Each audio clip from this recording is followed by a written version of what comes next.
शशांक श्रीवास्तव और आप देख रहे हैं आवाज उत्तर प्रदेश। आवाज उत्तर प्रदेश पे हम बात करेंगे आज उत्तर प्रदेश की बड़ी खबर। बुलेटिन की शुरुआत करते हैं दुखद खबर से। मशहूर कोरियोग्राफर सरोज खान नहीं रही। बीती रात सांस लेने में दिक्कत होने के बाद उन्हें भर्ती कराया गया था और इसके बाद उन्हें सुपुर्द खाक किया गया। 2020 की अगर बात कर लें तो कई फिल्मी सितारे टूट चुके हैं। कहीं न कहीं फिल्म इंडस्ट्री के लिए 2020 काला दिवस साबित हो रहा है। बॉलीवुड की मशहूर कोरियोग्राफर सरोज खान का आज 71 साल की उम्र में निधन हो गया। सांस लेने में शिकायत के बाद उन्हें अस्पताल में भर्ती कराया गया था। गुरुवार देर रात 1:52 में दिल का दौरा पड़ने की वजह से उनकी मौत हो गई। कुछ दिन पहले उनका कोरोना टेस्ट भी कराया गया था, जिसकी रिपोर्ट निगेटिव आई थी। बॉलीवुड अभिनेता अक्षय कुमार से लेकर महानायक अमिताभ बच्चन ने सरोज खान को श्रद्धांजलि दी है। अमिताभ बच्चन ने सुबह सुबह सरोज खान को याद करते हुए लिखा, हाथ जुड़े हैं, मन उदास है। अक्षय कुमार ने कहा कि दुखद खबर है कि महान कोरियोग्राफर सरोज खान जी नहीं रही। उन्होंने नृत्य को लगभग आसान बना दिया था। जैसे भी कोई नृत्य कर सकता था, वो कोई और नहीं कर सकता था। फिल्म जगत के लिए एक बड़ा नुकसान है। भगवान उनकी आत्मा को शांति दे। सरोज खान के निधन से करीना कपूर भी काफी दुखी हैं। उन्होंने सरोज के साथ अपनी एक पुरानी तस्वीर इंस्टाग्राम पर साझा करते हुए लिखा, मास्टर जी हमेशा मुझे बताती थी, पैर नहीं चला सकती थी, कम से कम चेहरा तो चला। बात करते हैं उत्तर प्रदेश की बड़ी खबर की, जो कि कानपुर से आ रही है। कानपुर में बीती रात कुख्यात हिस्ट्री चीटर के घर दबिश देने गई पुलिस पर टीम पर फायरिंग हुई, जिसमें 8 पुलिसकर्मियों की मौत हो गई।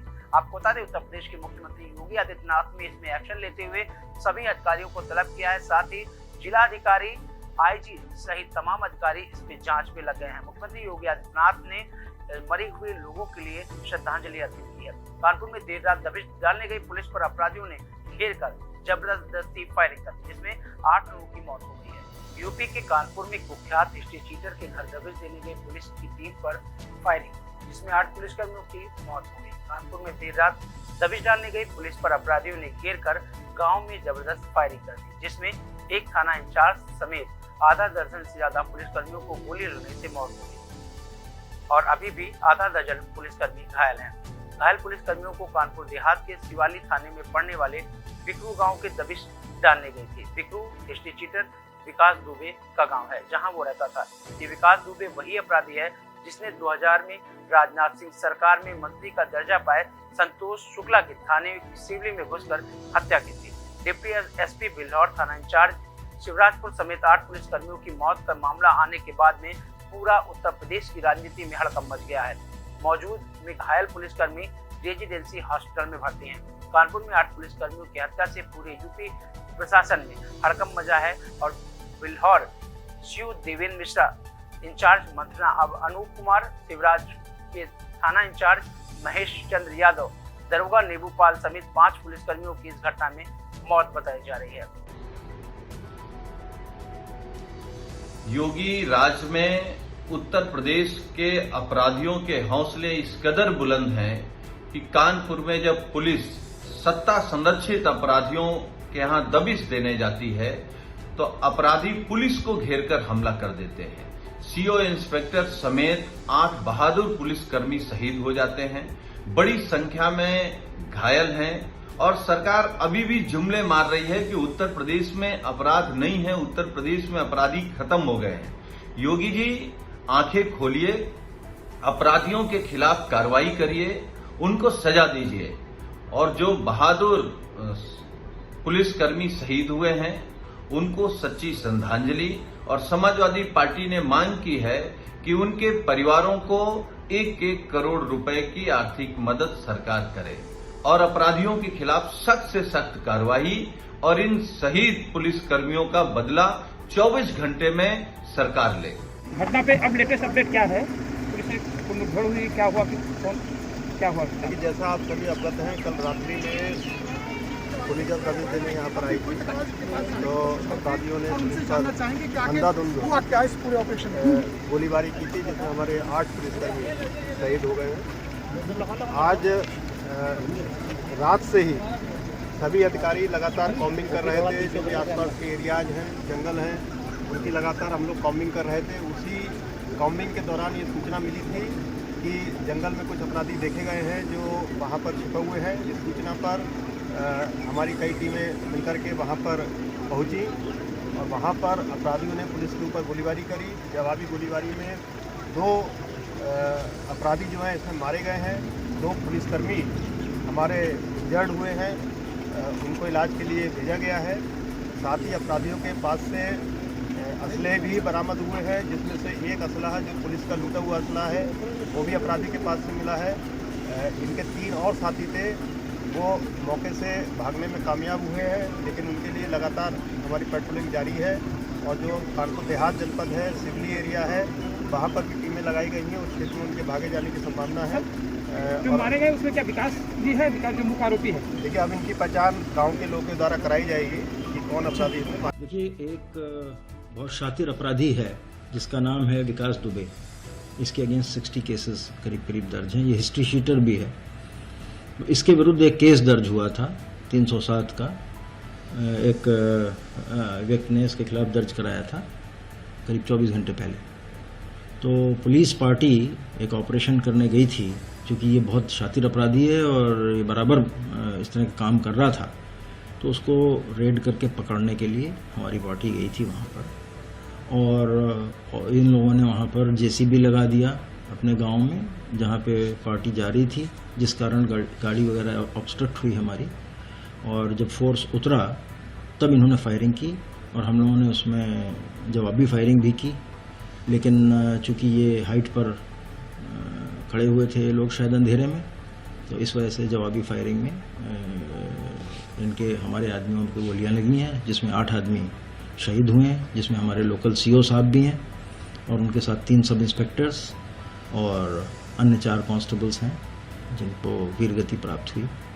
और इसके अलावा करीब 7 आदमी हमारे घायल भी हुए हैं और वो ऑपरेशन अभी भी जारी हैं, क्योंकि ये लोग भाग गए हैं अंधेरे का फ़ायदा उठा करके। और हमारे आईजी, एडीजी और यहाँ से हमने एडीजी लॉ एंड ऑर्डर को भी वहाँ भेजा है इन ऑपरेशंस को सुपरवाइज करने के लिए। और साथ ही ये जो फॉरेंसिक टीम है कानपुर की तो तुरंत पहुँच गई थी।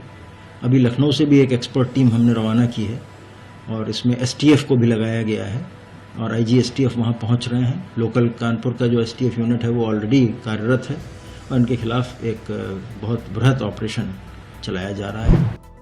बात करते हैं जिला पंचायतों की। जिन ग्राम पंचायतों में मनरेगा के कार्य प्रारंभ नहीं हुए हैं, प्रधानों को नोटिस जारी की गई है। प्रत्येक विभाग के अधिकारी कर्मचारी द्वारा अब वृक्षारोपण की बात कही गई है। लखनऊ के मंडलायुक्त मुकेश कुमार मेश्राम की अध्यक्षता में विकास कार्यों को लेकर प्रवासी मजदूरों को स्थानीय स्तर पर रोजगार देने की मुहिम में ये नोटिस जारी हुई है। लखनऊ के मंडलायुक्त मुकेश कुमार मेश्राम की अध्यक्षता में विकास कार्यों, प्रवासी श्रमिकों के स्थानीय स्तर पर रोजगार मुहैया कराने की बृहद योजना को लेकर किसानों के प्राकृतिक खेती से जोड़ने संचारी रोग अभियान के अंतर्गत शहरी व ग्रामीण क्षेत्रों में साफ सफाई की व्यवस्था सुनिश्चित कराने के संबंध में मंडलायुक्त कार्यालय ने एक बैठक की गई, जिसमें नगर आयुक्त व अन्य अधिकारी भी मौजूद थे। बात करते हैं कानपुर से जुड़ी एक खबर की, जिसमें लगातार पूरे देश में और प्रदेश में जिला स्तर और प्रशासन स्तर पर लगातार मास्क को लेकर कहीं न कहीं चालान काटने की जुगत की गई है और लगातार इसके लिए अधिकारी प्रतिबद्ध भी है। लेकिन कोरोना वायरस के बचाव के लिए जहां एक तरफ पुलिस द्वारा शहर के प्रमुख चौराहे पर और सड़कों पर सघन चेकिंग चल रही है, अभियान चलाया जा रहा, वहीं बिना मास्क व हेलमेट के मिलने पर पुलिस द्वारा चालान किया जा रहा। ऐसे में जब पुलिसकर्मी ही इस बात को नहीं मानेंगे तो लोगों को दूसरे में अनुपालन कैसे कराएंगे। कोरोना वायरस के बचाव के लिए जहां एक तरफ पुलिस द्वारा शहर के प्रमुख चौराहों पर, सड़कों पर सघन चेकिंग अभियान चलाया जा रहा है और बिना मास्क व हेलमेट के मिलने पर पुलिस द्वारा चालान किया जा रहा, वहीं कानपुर नगर में मास्क व हेलमेट चेकिंग करने वाले पुलिसकर्मी खुद नियमों को ताक पर रखकर बिना मास्क के चेकिंग करते दिखाई दे रहे हैं।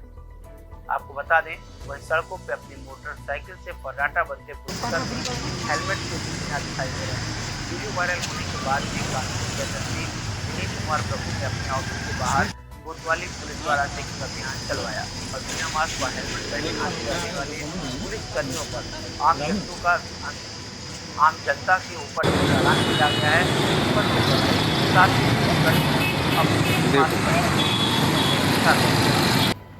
सर, जहाँ एक तरफ आम जनता के लगातार चालान कट रहे हैं, लगभग 60 लाख रुपए का जुर्माना भी कानपुर और आसपास जनपदों से हो चुका है। उसके बाद तस्वीरें सामने रही जहाँ पुलिसकर्मी जो है खुद ही ना मास्क लगाए ना ही हेलमेट पहने। सर, इस पर क्या कार्रवाई करेंगे? जो भी वीडियो में पुलिस कांस्टेबल या पुलिस कर्मचारी बिना मास्क बिना हेलमेट के आए हैं उनके लिए निर्देश दिया गया है तुरंत अपना हेलमेट मास्क पहने, और जो नहीं पहन रहे उनके खिलाफ चालान की कार्रवाई बराबर होगी। उनके लिए अलग नियम नहीं है, बल्कि मैं अपेक्षा करता हूं अपने लोगों से, पुलिस विभाग के सभी कर्मचारी और अधिकारियों से मैं अपेक्षा करता हूं और मैं एनफोर्स भी कराऊंगा कि जनता के लिए हम लोग एक रोल मॉडल की तरह रहना चाहिए, ना कि एक हिपोक्रेसी एक तरफ कार्रवाई करे और दूसरा तरफ हम खुद ही ना अनुपालन करें। हम लोग स्वयं भी मास्क हमेशा पहनते हैं, सोशल डिस्टेंसिंग का मेंटेन करते हैं, अपने ऑफिस में सोशल डिस्टेंसिंग मेंटेन कराते हैं और लोगों को जागरूक करने में मदद भी करते हैं और मेहनत भी करते हैं। आज सुबह से मैंने अपने थानाध्यक्षों को, सीओस को और अभी सभी लोगों को ये भी निर्देश दिया, जो भी पुलिस कर्मचारी उनके सामने बिना मास्क बिना हेलमेट पहने गाड़ी चलाए उनके तत्काल रोक के उन्हें चलाने। सोशल मीडिया पे तेजी से वायरल हो रहे एक वीडियो को हम आपको दिखाने जा रहे हैं, जो तस्वीर मेरठ की है। इसमें लगातार बताया जा रहा है कि ये घटना कल की है, लेकिन आपको हम बता दें ये घटना सोमवार की है, जिसमें मेरठ में एक बड़ा हादसा हुआ है। बिजली की तार से टकराकर ट्रक में करंट घुसा था। साइड से निकल रहे दो बाइक भी उसके चपेट में आ गए थे। आग लगने में अब तक की जो मौतों की पुष्टि हुई है उसमें 3 लोग हैं और कुछ लोगों की झुलसने की भी सूचना थी। फिलहाल उत्तर प्रदेश के मेरठ के भावनपुर के अब्दुल्लापुर शेखपुरा मार्ग पर हुई ये घटना है और सोमवार को ये घटना घटित मेरठ में हादसा हुआ। बिजली के तार से टकराकर ट्रक में करंट घुसा। साइड से निकल रहे 2 बाइकों को भी उन्होंने अपनी चपेट में ले लिया। आग लगने से अब तक 3 लोगों की मौत हुई है, कुछ और लोगों की झुलसने की भी सूचना है। उत्तर प्रदेश के मेरठ के भावनपुर अब्दुल्ला शेखपुरा मार्ग पर यह घटना सोमवार को शाम हाई टेंशन की लाइन की चपेट में आने के बाद हुई, जिसमें कुल 3 लोगों की मौत हुई है। बाइक सवार एक महिला को भी करंट लगा और वो दूर जा गिरी। सोनभद्र जिले में स्थित कोल इंडिया NCL की मौजूद तमाम परियोजनाओं को श्रमिकों द्वारा कमर्शियल माइनिंग को लेकर 3 दिवसीय हड़ताल पर चले गए हैं। कोयला श्रमिकों ने केंद्र सरकार के खिलाफ नारेबाजी करते हुए कमर्शियल माइनिंग का विरोध किया है और विरोध प्रदर्शन में कोयला श्रमिक महिलाओं के प्रदर्शन में भी हिस्सा ले रहे हैं। सोनभद्र जिले में स्थित की मौजूद तमाम परियोजनाओं द्वारा कमर्शियल माइनिंग को लेकर 3 दिवसीय हड़ताल कोयला श्रमिकों ने केंद्र सरकार के खिलाफ कमर्शियल माइनिंग का विरोध प्रदर्शन कोयला श्रमिक महिलाओं ने श्रमिकों द्वारा बताया गया कमर्शियल माइनिंग और CDI को कोल इंडिया से अलग करने जा रहा है। भारत सरकार के इस फैसले को लेकर कोयला श्रमिकों द्वारा 3 दिवसीय प्रदर्शन किया जा रहा है। हड़ताल में मौजूद कोयला श्रमिकों द्वारा बताया गया कि केंद्र सरकार 50 कोल ब्लॉक की नीलामी करने जा रही है। कोयला श्रमिकों द्वारा विरोध प्रदर्शन किए जाने की वजह से नीलामी सफल नहीं हुई। उसके बाद केंद्र सरकार द्वारा तेजी से दिखाते हुए 18 जून को कोल ब्लॉक नीलामी का उद्घाटन के माध्यम से पूंजीपतियों को कोयला ब्लॉक सौंपने के लिए अमर कर दिया गया है, जिससे श्रम संगठन सहित सभी एसोसिएशन ने 2 से 4 जुलाई तक 3 दिवसीय हड़ताल का आह्वान भी किया है। ये किस चीज़ को लेकर के आज जो है कि आप लोग 3 दिवसीय धरना प्रदर्शन कर रहे हैं, क्या पूरा मामला? ये कमर्शियल माइनिंग और हमारा CM-CDI ये कोल इंडिया से अलग करने का जो प्लानिंग है इसके लिए स्ट्राइक किया है। तो इसमें कितने परियोजनाओं को कितने जो परियोजनाएं इसमें जो है कि वर्कर जो है शामिल है? ये पूरे CIL के वर्कर हड़ताल पर है, प्रदर्शन नहीं हड़ताल है, पूरी काम बंद हड़ताल। क्या मांग है आप लोगों की? मांग चार्ट ये है, पूरा डिमांड क्या है? इसमें कमर्शियल माइनिंग का निर्णय वापस लो, भारत सरकार को चेतावनी दी गई है और CM-PDI जो अलग करने की प्लानिंग चल रही है उसका निर्णय को ये स्थगित। तो जैसे कहीं ना कहीं केंद्र और राज्य सरकार जो है कि ज़्यादा से ज़्यादा रोजगार की जो बात कर रही है, तो ऐसे में और अन्य लोगों को भी रोजगार मिलेगा, तो फिर इस तरह की बात? रोजगार तो कोल इंडिया खुलने के बाद भी आज आउटसोर्सिंग चल रहा है। रोजगार हम लोगों को यहाँ खुद मिला हुआ है, नियम कानून हमारे यहाँ है, सामाजिक सुरक्षा है, तमाम चीज़ें हैं। ये तो सन 72 के पहले वाली जो स्थिति है उसमें कोयला के मजदूरों को लाने का भारत सरकार का इरादा है। इससे क्या जो है कि हानि होने वाली है? इससे सीधा गुलाम हो जाएगा मजदूर वर्ग। ट्रेड यूनियनों की बैठक कोई सामाजिक सुरक्षा नहीं मिलेगी उनको, किसी तरह का वेतन, किसी तरह का उनका मतलब कोई जो जितना हम लोगों का पब्लिक सेक्टर का एक जो भूमिका बनाई गई है उससे सब अधिकारों से वंचित कर दिया जाएगा। ट्रेड यूनियनों की जो बैठक थी कोयला मंत्री जी के साथ वो बेनतीजा रही, इसमें आप लोगों की क्या वार्ता हुई? नहीं, उसमें हम लोगों ने फेडरेशन के लीडरों की वार्ता हुई, वो डिटेल अभी हम लोगों के पास नहीं आया है, वार्ता विफल हो गई है।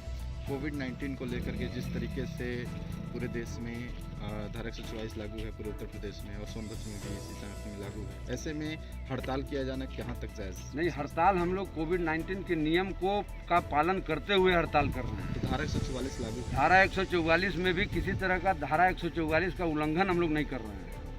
हम लोगों को 50 आदमी से ज़्यादा की संख्या में हम लोग कहीं प्रदर्शन नहीं कर रहे हैं, उससे कम का ही मानक लिए हुए हैं और सोशल डिस्टेंसिंग का पूरा पालन किया जा रहा है।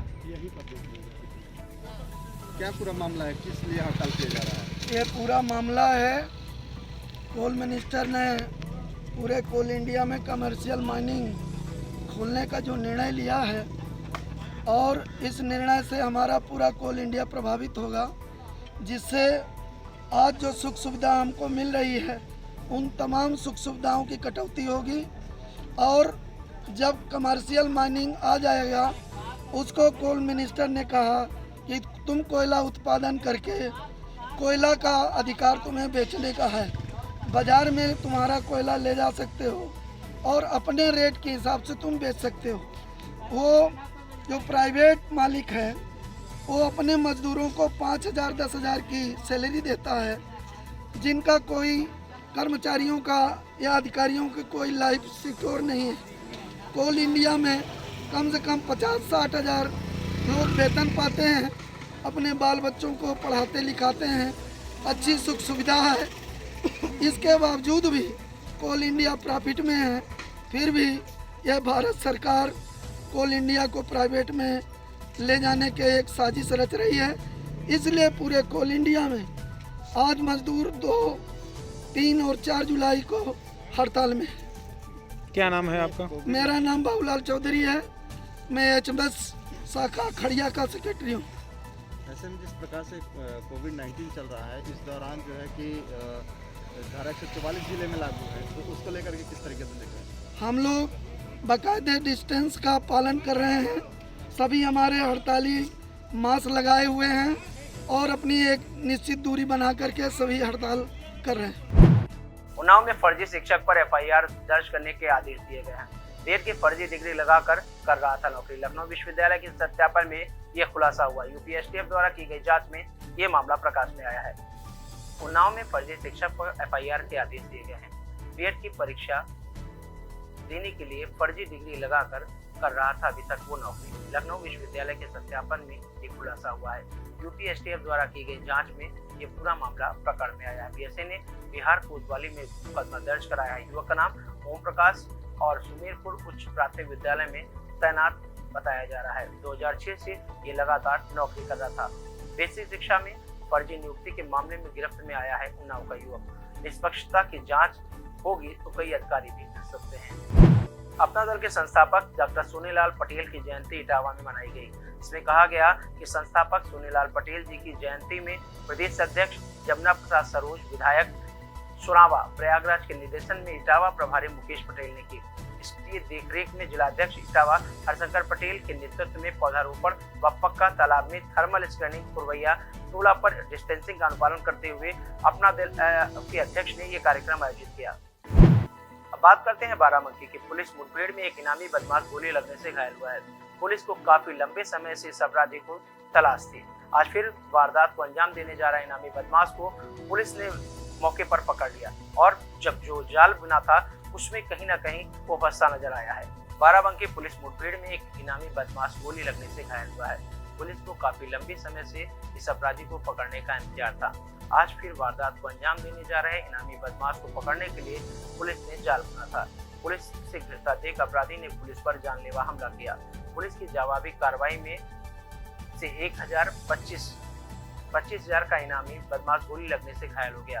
घायल अपराधी को प्राथमिक उपचार के बाद राजधानी लखनऊ रेफर किया गया है। बाराबंकी नगर कोतवाली पुलिस से हैदरगढ़ मार्ग पर अपराधियों की मुठभेड़ हुई है। देखिए, इस समय पूरे प्रदेश में और जनपद बाराबंकी में भी जितने भी इनामी अपराधी हैं उनके खिलाफ कार्रवाई की जा रही है। इसी क्रम में हमारी स्वाट टीम है इंस्पेक्टर कोतवाली एक 25,000 रुपये के घोषित इनाम वाले अपराधी रामू वर्मा की तलाश कर रहे थे। इसके बारे में अभी सूचना प्राप्त थी कि आज अपने किसी साथी के साथ कोई घटना करने के लिए हैदरगढ़ रोड पर निकलने वाला है। इस सूचना को विकसित करते हुए उन्होंने गाड़ाबंदी की और संदेह के आधार पर जब इन्होंने एक स्कूटी पर 2 लोगों को रोकने का प्रयास किया, अलार्म रेज किया, तो स्कूटी सवार लोगों ने पुलिस पार्टी पर फायर किया, जिसके उत्तर में पुलिस पार्टी ने भी फायर किया। इसमें एक आदमी घायल हुआ है और एक आदमी भागने में सफल रहा है घने अंधेरे का और झाड़ियों का लाभ उठाकर। जो आदमी यहाँ पर घायल हुआ है उसका नाम रामू वर्मा है, जो दरियाबाद का रहने वाला है। जो हमारे पास रिकॉर्ड से इसके हिसाब से वर्ष 2002 में इसके विरुद्ध पहला मुकदमा लिखा गया रामनगर में पुलिस मुठभेड़ का।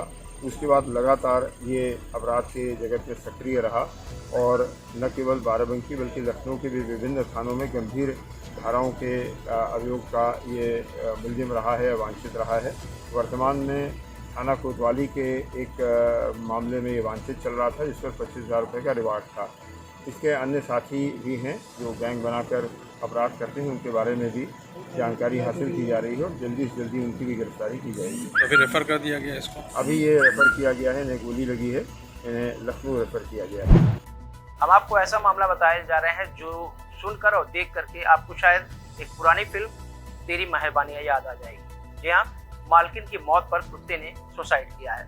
जी हाँ, ये पूरा मामला जो है ये कानपुर का है। कानपुर में अपनी मालकिन के मर जाने पर कुत्ते ने भी सुसाइड कर लिया है। ये हम नहीं कर रहे हैं, ये तस्वीरें साफ बता रही हैं। हम आपको बता दें कि जिस तरह से ये मामला सामने आया है उसमें मालकिन को लावारिस हालत में पहले पिल्ला मिला था, जिसके बाद 13 वर्ष पहले उन्होंने लावारिस पिल्ले को अपनाया था। मालकिन की डेड बॉडी देखकर व्याकुल था और व्याकुल होने के बाद शाम को ही कुत्ते की वफादारी ने अपने मालिक से लगाव के बातें केवल कहानी में होती हैं। कानपुर में एक पालतू कुत्ता मादा कुत्ते ने अपना ऐसा प्रमाण दिया है जिसमें सभी की आंखें नम हो गई हैं। कानपुर के बर्रा का ये पूरा मामला है। कुत्ते की वफादारी और अपने मालिक से लगाव की बातें केवल कहानी ही नहीं होती। कानपुर में एक पालतू मादा कुत्ते जया ने इसका प्रमाण भी दिया है। इन सभी की आंखें नम हो गई। कानपुर के बर्रा मलिकपुर में मालकिन की मौत के बाद उनके शव को देखकर पालतू कुतिया जया इस कदर दर्द से छटपटा गई कि उसने भी घर की 4थी मंजिल से कूदकर जान दे दी। मलिकपुरम में रहने वाले डॉक्टर राजकुमार सचान हमीरपुर में मुख्य चिकित्सा अधिकारी के पद पर तैनात थे। उन्होंने बताया कि उनकी डॉक्टर पत्नी अनिता राज शहर में स्थानीय स्वास्थ्य विभाग में ज्वाइंट डायरेक्टर के पद पर थी। किडनी की बीमारी के चलते करीब 1 सप्ताह पहले उनको लगातार प्राइवेट अस्पताल में भर्ती कराया गया, जहां बुधवार को उनकी मौत हो गई। डॉक्टर अनिता की मौत के बाद व्याकुल जया ने आज अपने घर की 4थी मंजिल से छलांग लगाकर आत्महत्या कर ली, जिससे उसकी मौत हो गई। यह देखकर घर वालों के साथ साथ आसपास के लोगों के भी आंखों में आंसू छलक पड़े। इसके बाद जया का शव भी मालकिन अनिता के शव के साथ ही रखा गया और मालकिन के अंतिम संस्कार के बाद रात को जया को भी उन्हीं के साथ दफनाया गया। आपका है? डॉक्टर सुनीता सिंह, मैं डिस्ट्रिक्ट होम्योपैथिक ऑफिसर हूँ।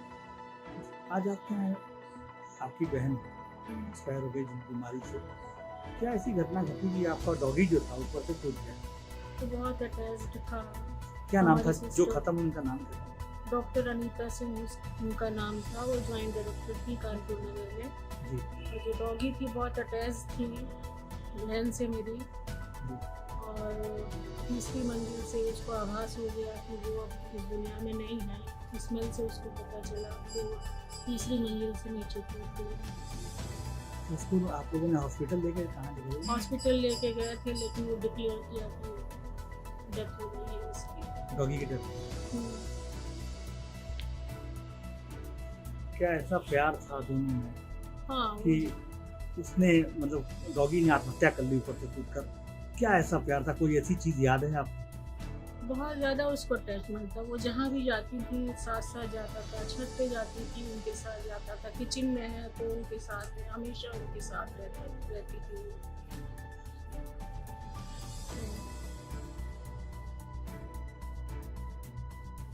आज के समाचारों में बस इतना ही। कल फिर मिलेंगे इसी समय इसी चैनल पे। तब तक हमें और हमारी टीम को दीजिए इजाजत।